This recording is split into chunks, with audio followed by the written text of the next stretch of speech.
नमस्कार, मी अंजली तुमचं खूप खूप स्वागत करते आणखीन एका व्हिडिओमध्ये.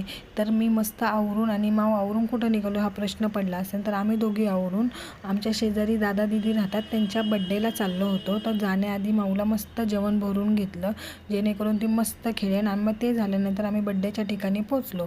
बड्डेच्या ठिकाणी गेल्यानंतर सोसायटीतल्या सगळ्या मुलं आली होती. ते म्हणले आम्हाला देखील व्हिडिओमध्ये घ्या, तर त्यांच्याशी बोलता बोलता त्यांना व्हिडिओमध्ये घेतलं. नंतर दादा दीदीला तिच्या आईवडिलांनी मस्त औक्षण करून घेतलं. औक्षण झाल्यानंतर दीदीने पण ताईंचं आणि दादांचं औक्षण केलं, कारण की त्यांच्याही लग्नाचा वाढदिवस होता. ते केल्यानंतर दादा दीदीने केक कापला. तर केक भरवण्याऐवजी दीदीने पटकन केक खाऊन घेतला. ते बघून माऊला इतका हसायला आलं का काही विचारायला नको. पोट धरून धरून माऊ हसली. त्याच्यानंतर दादा दीदीचे गिफ्ट मीच घेऊन जाते घरी असं तिच्या मनात विचार चालला होता. नंतर पावभाजी खाल्ली आम्ही मस्त छान आणि घरी आलो.